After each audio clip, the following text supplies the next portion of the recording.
Our next topic is set theoretical notion of probability। इसमें basically हम लोग सबसे पहले वेन डायग्राम देखेंगे। वेन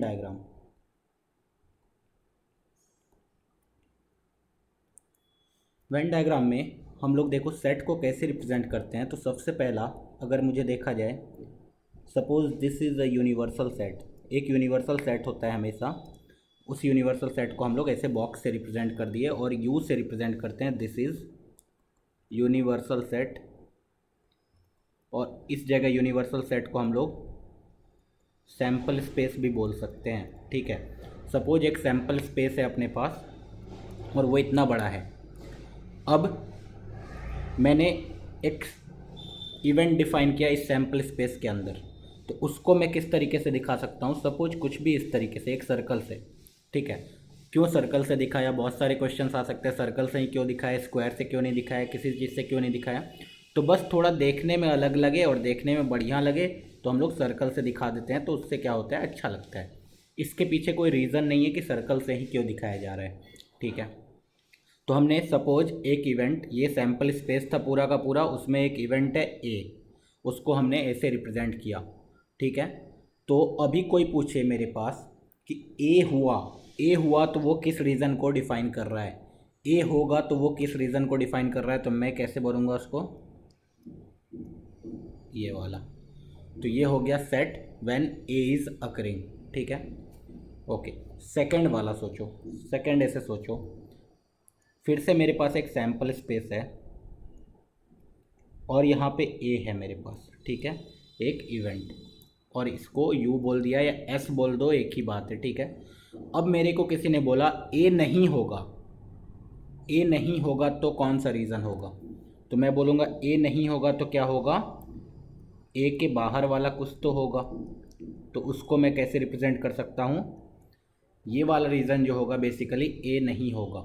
ठीक है, उसको रिप्रेजेंट करता है। तो ए होगा इवेंट ए अकर्स, वो ये रिप्रेजेंट करता है। इवेंट ए नहीं होगा, ए नहीं होगा को हम लोग ए कॉम्प्लीमेंट, ए बार या फिर ए डैश, तीनों चीज़ से रिप्रेजेंट करते हैं। और इसको हम लोग बोल सकते हैं कॉम्प्लीमेंट ऑफ ए। मतलब क्या है, ए के अलावा उसका कॉम्प्लीमेंट होगा। जैसे कभी क्वेश्चन आता है कि कम से कम एक लोग सेलेक्ट होना ही चाहिए, तो हम लोग उसका कॉम्प्लीमेंट क्या बोलते हैं कि एक भी लोग ना सेलेक्ट हो। कम से कम एक लोग सेलेक्ट हो, उसका कॉम्प्लीमेंट मैंने क्या बोल दिया कि एक भी लोग ना सेलेक्ट हो। जैसे हमने लूडो के डाइस को थ्रो किया, तो वहाँ पे 1 2 3 4 5 6 आएगा। तो मैंने एक इवेंट डिफाइन किया कि 3 या 3 से ज़्यादा नंबर आए, 3 या 3 से ज़्यादा नंबर आए, तो उसका कॉम्प्लीमेंट हम लोग क्या बोलेंगे, उसका कॉम्प्लीमेंट ये बोलेंगे कि 3 से कम नंबर आए। अगर उसको मैं इस वेन डायग्राम के थ्रू रिप्रेजेंट करना चाहूँ, सपोज एक एग्जांपल ले लूँ। Example, a dice is throne. ठीक है, एंड ए एक इवेंट है, number on dice greater than और इक्वल टू 3। तो सोचो, अगर मैं यहाँ पे सैम्पल स्पेस डिफाइन करूँगा तो मैं बोलूँगा ये जो सैम्पल स्पेस होगा अपना, यहाँ पे क्या क्या होगा, 1 2 3 4 5 6। अच्छा, ये तो सैम्पल स्पेस जनरली ऐसे दिख रहा है वेन डायग्राम में, लेकिन इसमें मुझे क्या करना है, एक इवेंट को डिफाइन करना है, ए इवेंट को। तो मैं उस ए इवेंट को कैसे डिफाइन करूँगा, तो मैं बोलूँगा इसमें एक इवेंट डिफाइन कर दो ऐसे। और ये इवेंट किसको रिप्रेजेंट करता है, जब number on dice greater than और इक्वल टू 3 आ जाए। मतलब इस इवेंट के अंदर क्या क्या आ सकता है, 3 4 5 6। अच्छा, तो इस इवेंट के बाहर क्या क्या आएगा, बोलूँगा 1 2। तो अगर मेरे से कोई पूछे कि इवेंट ए जो सेट है उसमें क्या क्या एलिमेंट है, तो 3 4 5 6, लेकिन इसका कॉम्प्लीमेंट जो है नंबर ग्रेटर देन और इक्वल टू 3 का कॉम्प्लीमेंट जो है वो क्या है, नंबर 2 या 2 से छोटा हो, या कोई ऐसे भी बोल सकता है नंबर 3 से छोटा हो। तो ये हो गया इसका कॉम्प्लीमेंट और ये हो गया ए। ठीक है, तो ऐसे हम लोग सेट थ्योरी में दिखा सकते हैं। ओके, तो this is a complement. Next, ये तो सिर्फ एक ही सेट का था जब एक ही इवेंट को डिफाइन किया गया एक सैम्पल स्पेस के अंदर, ठीक है। अगर मल्टीपल इवेंट्स आ गए, एक नहीं दो इवेंट डिफाइन कर दिया गया, तब हम लोग वेन डायग्राम कैसे बनाते हैं। तो उसको देखने के लिए हमने बोला सपोज मेरे पास एक सैम्पल स्पेस है फिर से, और ये सैम्पल स्पेस में मैंने दो इवेंट को डिफाइन किया, एक इवेंट ये, एक इवेंट ये। कुछ भी कॉमन हो सकता है ना, एक इवेंट ए, दूसरा इवेंट बी, और ये पूरा का पूरा सैम्पल स्पेस। तो इसका वेन डायग्राम हम लोग इस तरीके से दिखाएंगे। अब इस तरीके से अगर दिखाएंगे तो इसमें बहुत सारे टर्म्स आते हैं। बहुत सारे टर्म्स को हम लोग कैसे दिखाएंगे, तो सपोज किसी ने बोल दिया एक term A union B. A union B का मतलब क्या होगा, कौन सा ऐसा रीज़न है जो ए यूनियन बी को रिप्रेजेंट करता है। तो मैं बोलूँगा ए यूनियन बी का अगर वेन डायग्राम बनाना है तो मैं ये वाला रीज़न को डिफाइन करूँगा। ए यूनियन बी का मतलब होता है, इंग्लिश में बोला जाए तो आइदर ए और बी, या तो ए हो जाए या तो बी हो जाए या तो दोनों हो जाए, सब चलेगा। तो बताओ, या तो ए हो जाए या तो बी हो जाए या तो दोनों हो जाए, सब चलेगा। मतलब ऐसा कौन सा रीज़न है, तो मैं बोलूँगा ये वाला जो शेडड रीजन है ये पूरा का पूरा ए यूनियन बी में आने वाला है। ओके, अभी बहुत लोगों का क्वेश्चन ये आ रहा होगा कि हम लोग ये पढ़ क्यों रहे हैं, प्रोबेबिलिटी में हम लोग सेट थ्योरी या वेन डायग्राम क्यों पढ़ रहे हैं, इसका पीछे रीज़न क्या है, इसके पीछे लॉजिक क्या है, हम लोग प्रोबेबिलिटी में यूज़ कैसे करेंगे। तो यूज ऐसे करेंगे, सपोज ऊपर वाले को देखो, ऊपर वाले को देखो, किसी ने बोल दिया what is the probability that A will take place. तो मैं क्या बोलूँगा, ये वाला region divided by total sample space. तो हम लोग जैसे नंबर को डिफाइन करते थे यहाँ पे, अब प्रोबेबिलिटी को डिफाइन करेंगे। मतलब अगर सपोज जिसको भी याद है सेट थ्योरी में, अगर दो है तो एन ए यूनियन बी, हमने एक एन ए यूनियन बी लिखा था। एन ए यूनियन बी क्या होगा, number of elements in A union B क्या होगा। तो मैं बोलूँगा एन ए को ऐड कर दो, एन ए का मतलब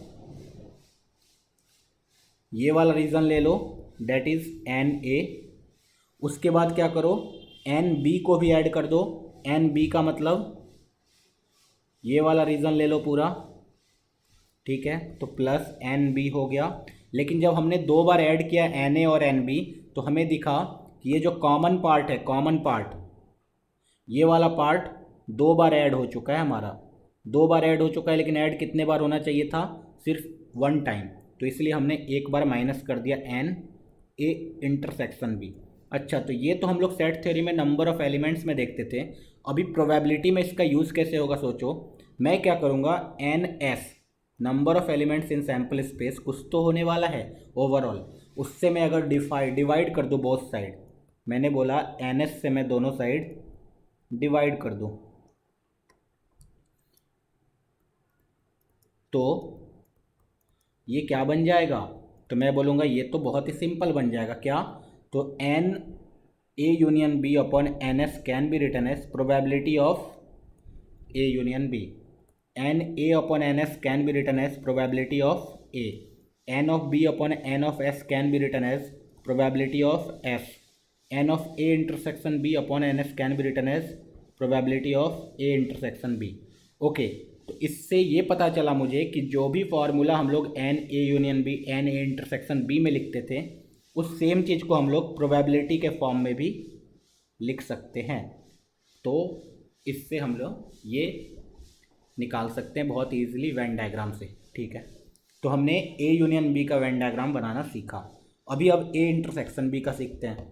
थर्ड वाला देखो, A intersection B. A intersection B का मतलब क्या है, ये ए, ये बी, ये पूरा का पूरा सैम्पल स्पेस हमें निकालना है A intersection B. A intersection B का मतलब both A and B occurs, दोनों ए और बी दोनों के दोनों होने चाहिए। दोनों के दोनों किस रीज़न में हो रहे हैं, तो मैं बोलूँगा ये सिर्फ एक लौता रीज़न है जहाँ पे ए और बी दोनों हो रहे हैं। इस रीज़न में जाओगे तो ए तो हो रहा है लेकिन बी नहीं है, इस रीज़न में जाओगे तो बी है लेकिन ए नहीं है, इस रीज़न में दोनों में से कुछ भी नहीं है। तो मैं बोलूँगा ए इंटरसेक्शन बी को वेन डायग्राम में रिप्रेजेंट करना है तो ये वाला पार्ट होगा। ओके, अच्छा, ये था fourth one. Okay, next fifth one. अब हमें पता कैसे चलेगा कब ए यूनियन बी लेना है, कब ए इंटरसेक्शन बी लेना है? इसी पता होने के लिए मैं यहाँ बार बार क्या लिख रहा हूँ, इंग्लिश में लिख रहा हूँ कुछ भी। सपोज़ उसने क्या किया, एक सैम्पल स्पेस या एक एक्सपेरिमेंट किया, उसमें एक सैम्पल स्पेस डिफाइन हुआ और उसने क्या किया, दो इवेंट को डिफाइन किया, event A and event B. तो वो क्या बोल देगा, क्या प्रोबेबिलिटी है event A and event B दोनों हो जाए, both A and B occurs. तो तुम्हें तुरंत पता चल जाना चाहिए तुम्हें किस चीज़ का प्रोबेबिलिटी निकालना है, ए इंटरसेक्शन बी का। अच्छा, उस वो अगर ऐसा पूछ दे what is the probability that either A और बी अकर्स, तो तुम्हें समझ में आ जाना चाहिए कि वो ए यूनियन बी का प्रोबेबिलिटी पूछ रहा है।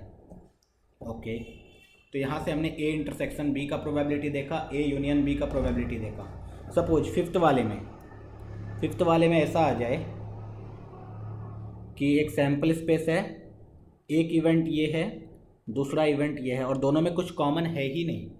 सपोज़ जब दोनों में कुछ भी कॉमन नहीं है तो इस टाइप के इवेंट्स को मैंने शुरुआत पहले लेक्चर में ही बताया था, इस टाइप के इवेंट्स को क्या बोलते हैं, जब कुछ भी कॉमन ना आए दो इवेंट में, म्यूचुअली एक्सक्लूसिव या फिर डिसजॉइंट या फिर इनकॉम्पेटिबल इवेंट। जिनको भी नहीं आता है वो वीडियो नंबर 1 पे जाके देख सकते हैं, वहाँ पे मैंने बताया है कि अगर म्यूचुअली एक्सक्लूसिव इवेंट हो जाए तो उसमें क्या होता है, कुछ भी कॉमन नहीं होता है ना, एक हो गया तो दूसरा हो ही नहीं सकता है, इस टाइप का होता है। तो इसमें दिख रहा है मुझे ए और इंटरसेक्शन बी, ए और बी में कॉमन क्या आ रहा है, फाई, इसको फाई बोलते हैं और फाई का मतलब होता है नल, नल का मतलब होता है कुछ भी नहीं, ए इंटरसेक्शन बी में कुछ भी नहीं है मेरे पास, तो उसको हम लोग ऐसे। तो कभी अगर ऐसा क्वेश्चन बोल दे कि ए और बी दो इवेंट्स हैं एंड दोनों म्यूचुअली एक्सक्लूसिव हैं, तो हमें उसको कैसे रिप्रेजेंट करना पड़ेगा, ऐसे। फिर से मैं एक एग्जांपल लेके दिखा देता हूँ। Suppose a dice is throne, ठीक है। अब इसमें दो इवेंट डिफाइन किया गया, एक इवेंट है ऑड नंबर इज ऑब्टेन्ड, दूसरा है इवन नंबर इज ऑब्टेन्ड, ठीक है। ये तो पहला केस। इस केस का अगर मैं वेन डायग्राम बनाना चाहूँ तो क्या आएगा, तो मुझे दिख रहा है जब डाइस थ्रो करोगे तो सैम्पल स्पेस में क्या क्या आने वाला है, 1 2 3 4 5 6। ओके, जब ए का मतलब क्या, odd number is obtained, odd number का मतलब 1 आ जाए, 3 आ जाए या फिर 5 आ जाए। Second even number is obtained, मतलब क्या है, 2 आ जाए, 4 आ जाए, 6 आ जाए। अब अगर तुम इसका वेन डायग्राम बनाओगे तो तुम्हें क्या दिखेगा कि मेरा ये टोटल एक सैम्पल स्पेस है, इसमें दो इवेंट्स है जिसमें दोनों में कुछ भी कॉमन नहीं है। जब कुछ भी कॉमन नहीं है मतलब एक इवेंट ए है, एक इवेंट बी है। अब बताओ एलिमेंट्स को कैसे डालोगे, तो मैं बोलूँगा ए में 1 3 और 5 रहने वाला है, इसमें 2 4 एंड 6 रहने वाला है। क्या इस एरिया में कुछ रहेगा, बोलेंगे कुछ भी नहीं रहेगा, टोटल सैम्पल स्पेस फुल हो चुका है हमारा, ठीक है। तो ये हो गया हमारा वेन डायग्राम फॉर ये वाला क्वेश्चन। लेकिन इसी में अगर दूसरा पार्ट क्वेश्चन ये दे दे, ए एक डिफाइन किया गया ऑड नंबर इज ऑब्टेन्ड और दूसरा डिफाइन किया गया प्राइम नंबर इज ऑब्टेन्ड, ठीक है। तो बताओ ए में क्या क्या आएगा, तो मैं बोलूँगा 1 3 एंड 5। लेकिन अगर इसमें कोई पूछ दे बी में क्या आएगा, तो प्राइम नंबर में 2 3 एंड 5 बोलोगे। ओके, तो अब इसका अगर वेन डायग्राम बनाना है तो मुझे डायरेक्टली दिख रहा होगा कि ए और बी में कुछ तो कॉमन है, इसका मतलब ए इंटरसेक्शन बी 5 नहीं है, इसका मतलब इसका वेन डायग्राम कुछ तो ऐसा बनेगा। अच्छा, ए इंटरसेक्शन बी में क्या आ रहा है, तो मुझे दिख रहा है यहाँ पे ए इंटरसेक्शन बी में क्या क्या आ रहा है, 3,5। 3,5 जो है दोनों में कॉमन है, तो 3 और 5 यहाँ पे आएगा।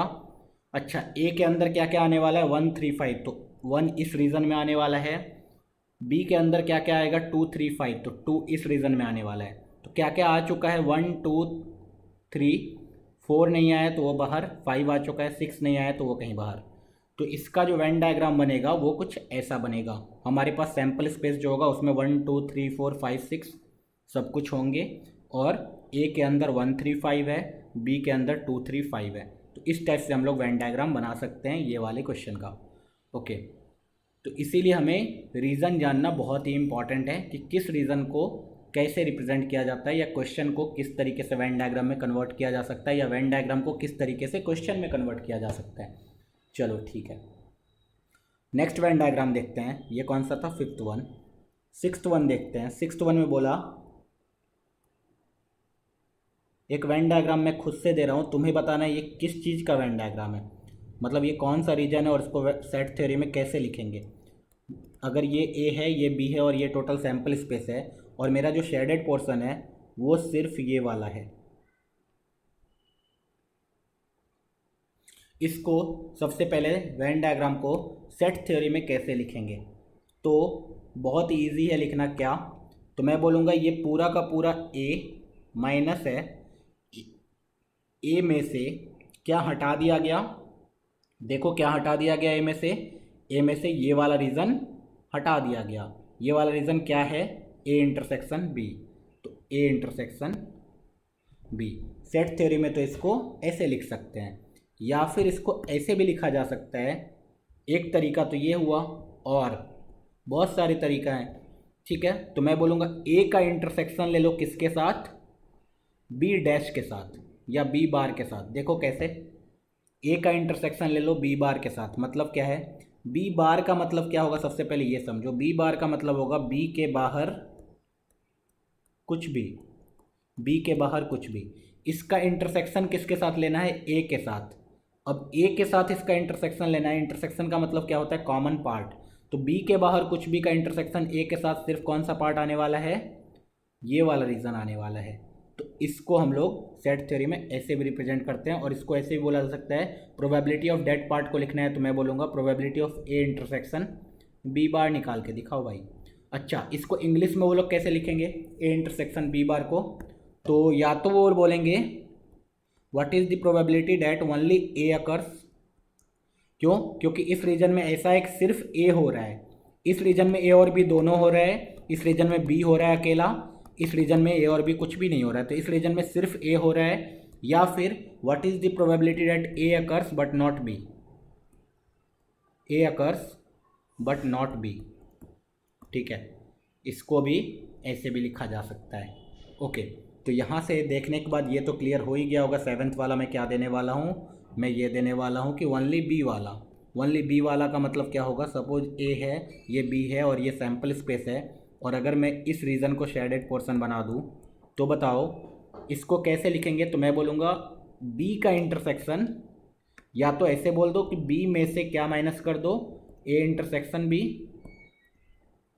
या फिर ऐसे बोल दो कि बी का इंटरसेक्शन ले लो किसके साथ, ए बार के साथ। एक ही बात है। इसको इंग्लिश में क्या बोलोगे, इसको इंग्लिश में बोलोगे बी बट नॉट ए, या फिर ओनली बी, ठीक है। ये वाला रीज़न भी हो गया सेवेंथ। एट्थ फिर से तुम्हें रीज़न पहचानना है ये क्या लिखा हुआ है और इसको सेट थ्योरी में कैसे लिखेंगे और इंग्लिश में कैसे लिखेंगे। ये एक फिर से वेन डायग्राम बनाया हुआ है। सपोज ये इवेंट ए है, ये इवेंट बी है और ये पूरा का पूरा सैम्पल स्पेस है। मेरे पास जो शेडेड पोर्शन है वो ये वाला है, ठीक है। तो जिनको भी सेट थ्योरी पूरी तरीके से आता है वो समझ जाएंगे ये क्या लिखा हुआ है, symmetric difference. Symmetric difference of two set को ऐसे भी रिप्रेजेंट करते हैं, that is A delta B. Okay, इसको अगर सेट थ्योरी में लिखना चाहें तो मैं क्या बोलूँगा कि A union B, A union B में से क्या माइनस कर दिया गया है, A intersection B. A delta B भी लिख सकते हैं, सिमेट्रिक डिफरेंस, इसको बोला जाता है सिमेट्रिक डिफरेंस। ओके, यानी तो A union B minus A intersection B, ये भी बोल सकते हैं कि हमें क्या प्रोबेबिलिटी है डैट। इसको इंग्लिश में क्या लिखेंगे, ओनली ए और ओनली बी अकर्स। क्या प्रोबेबिलिटी है, ओनली ए और ओनली बी अकर्स, या फिर क्या प्रोबेबिलिटी है that only one of the event occurs. इसको ऐसे रिप्रेजेंट कर सकते हैं, बहुत ही सिंपल। ओके,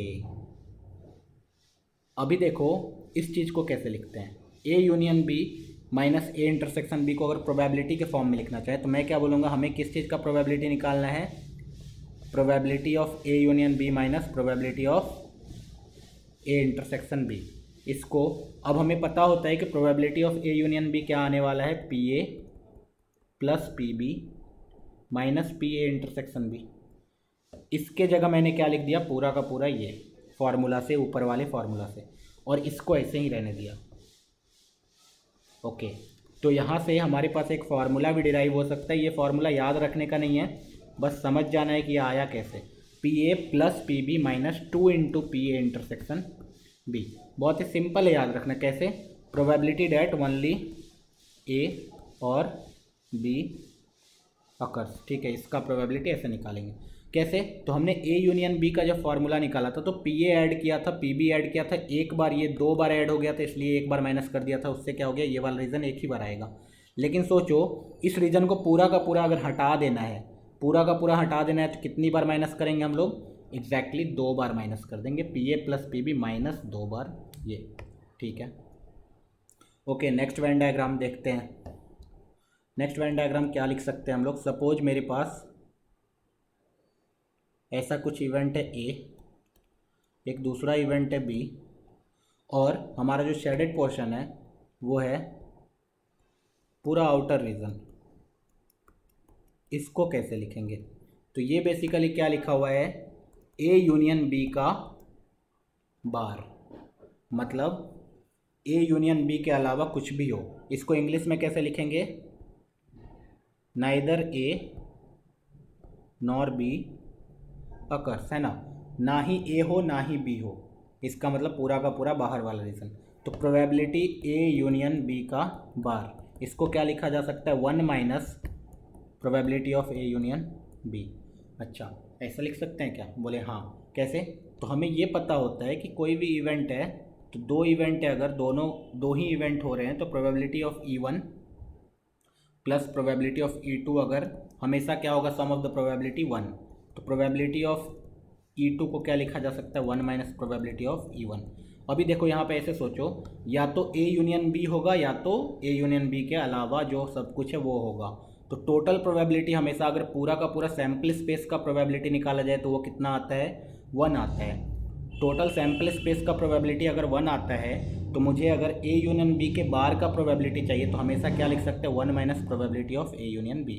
तो हमेशा ये चीज़ याद ही रख लेंगे, प्रोबेबिलिटी ऑफ इवेंट बार जो होगा वो होगा 1 minus probability of that event. ये फार्मूला की तरह हम लोग याद भी कर सकते हैं। ठीक है, ओके।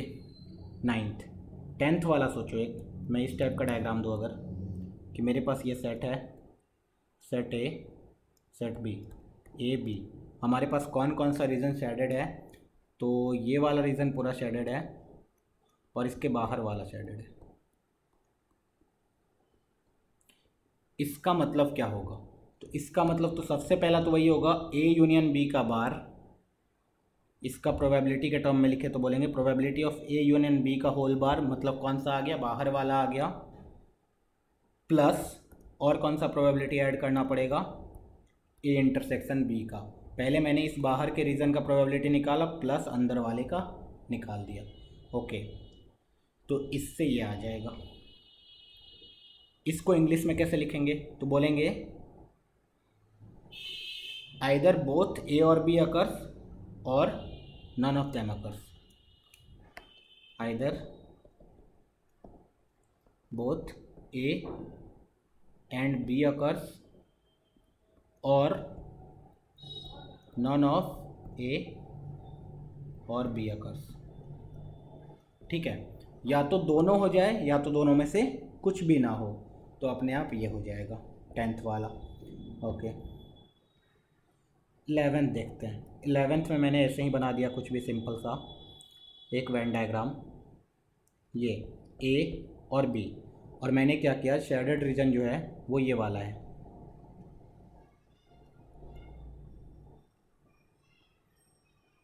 तो इसको प्रोबेबिलिटी के फॉर्म में कैसे लिखेंगे? तो हम लोग बोल सकते हैं this is probability of A intersection B का bar, that is 1 minus probability of A intersection B. A intersection B के प्रोबेबिलिटी के बाहर वाला सब कुछ रीजन जो है वो हो गया ए इंटरसेक्शन बी का बार। ओके, ये कैसे आएगा? तो what is the probability that, ऐसे उल्टा करके आएगा ना, कि जब दोनों हो जाए, और हमें वो चाहिए जब दोनों में से कोई एक हो या कुछ भी ना हो, दोनों में से कोई एक हो या कुछ भी ना हो। तो ऐसे भी लिख सकते हैं what is the probability that जब दोनों का दोनों ना हो। ओके, 11th ट्वेल्थ वाला देख लेते हैं। ट्वेल्थ में एक और ऐसे ही वेन डायग्राम बना दिया, बोल दिया ये एक इवेंट है ए, इसके अंदर एक छोटा सा इवेंट बना दिया बी, और ये टोटल सैम्पल स्पेस। इसका मतलब क्या होगा, इसको ऐसे रिप्रेजेंट किया जा सकता है कि बी जो है सबसेट है ए का, और कैसा सबसेट है, प्रॉपर सबसेट। मतलब सैम्पल स्पेस के अंदर एक इवेंट डिफाइन किया गया ए, उस इवेंट के अंदर एक बी डिफाइन किया गया। जैसे मैं एग्जांपल लूँ तो एग्जांपल ऐसा हो सकता है कि suppose a dice is thrown, a dice is thrown. बार बार यही एग्जांपल क्यों ले रहा हूँ, क्यों, क्योंकि ये समझना बहुत ही ईजी होता है। एक इवेंट डिफाइन किया गया that number is greater than 2, ठीक है, और दूसरा इवेंट डिफाइन किया गया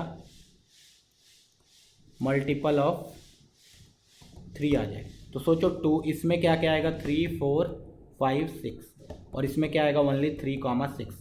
तो दिख रहा है, अगर इसका वेन डायग्राम बनाऊँ तो इसी में अगर रिप्रेजेंट करना चाहूँ तो ए के अंदर क्या क्या आएगा, बी के अंदर आएगा 3, 6, ए के अंदर आना चाहिए 3, 4, 5, 6, और बाकी 1, 2 इधर। ऐसे इस वेन डायग्राम को रिप्रेजेंट किया जा सकता है, ठीक है। नेक्स्ट पॉइंट हम लोग नोट बना के भी लिख सकते हैं या याद रख सकते हैं। वो क्या है कि suppose if A and B are 2 events which are mutually exclusive, ठीक है, ए और बी 2 इवेंट और दोनों कैसा है, म्यूचुअली एक्सक्लूसिव है। तो क्या होने वाला है, हमारा वेन डायग्राम कैसा आएगा, ये मैंने अभी तुरंत थोड़ी देर पहले डिस्कस किया है कि एक ऐसा कुछ आएगा। तो इस टाइम पे मेरे से अगर कोई पूछे what is the probability of A union B, तो मैं डायरेक्टली क्या लिख सकता हूँ, P A plus P B. अच्छा, इससे क्या पता चला मुझे कि कहीं भी अगर ये वाला एक्सप्रेशन दे, मुझे उल्टा जाने आना चाहिए। सीधा तो सब लोग जा सकते हैं, मुझे रिवर्स प्रोसेस आना चाहिए। रिवर्स प्रोसेस आएगा तभी हम लोग लीजेंड कहलाएंगे या महारथी कहलाएंगे, है ना। मतलब क्या है, बेसिकली कहीं भी क्वेश्चन में अगर इस टाइप का एक्सप्रेशन दिखे कि probability of, it is given that the probability of A union B is equal to P A plus P B, तुरंत तुम्हें दिमाग में क्लिक कर जाना चाहिए कि इसका मतलब वो लोग किसके बारे में बात कर रहे हैं। 2 इवेंट है A and B and both are mutually exclusive. क्यों, क्योंकि यहाँ पे पी ए इंटरसेक्शन बी कितना आ गया, 0 या फिर 5। क्यों, क्योंकि हमें पता होता है कि पी ए यूनियन बी का ओरिजिनल जो फार्मूला होता है वो क्या होता है, P A plus P B minus P A intersection B. लेकिन हमें दिख रहा है कि ऊपर वाले टर्म में ये वाला चीज़ है ही नहीं। क्यों, क्योंकि ये वाला चीज़ तो 0 है, ये वाला चीज़ 0 है। दिस मीन्स कि ये म्यूचुअली एक्सक्लूसिव है। ओके, नोट नंबर 2 लिख सकते हैं। नोट नंबर 2 क्या बोला गया कि suppose if A and B are exhaustive event, ठीक है, अगर ए और बी एग्जॉस्टिव हो जाए इसका मतलब क्या हो सकता है, probability of A union B क्या आ जाएगा, 1। क्यों, एग्जॉस्टिव इवेंट का मतलब हमने कहाँ पढ़ा है, वीडियो नंबर 1 में। वहाँ पे हमने देखा था कि एग्जॉस्टिव इवेंट उसी को कहते हैं जिसका सबका यूनियन ले लिया जाए तो पूरा का पूरा क्या आ जाए, अपना सैम्पल स्पेस आ जाए। तो एग्जॉस्टिव इवेंट अगर 2 ही इवेंट्स हैं और दोनों का यूनियन लेके पूरा का पूरा सैम्पल स्पेस आ जाए, तो बताओ पूरा का पूरा सैम्पल स्पेस जो होता है उसका प्रोबेबिलिटी क्या होता है। तो मैं बोलूँगा सैम्पल स्पेस का प्रोबेबिलिटी हमेशा 1 होता है। This means probability of A union B कितना आने वाला है, 1। तो कहीं भी इनडायरेक्टली क्वेश्चन में उल्टा रिवर्स आना चाहिए। मैंने क्या बोला कि महारथी वही है जो उल्टा यूज़ कर ले।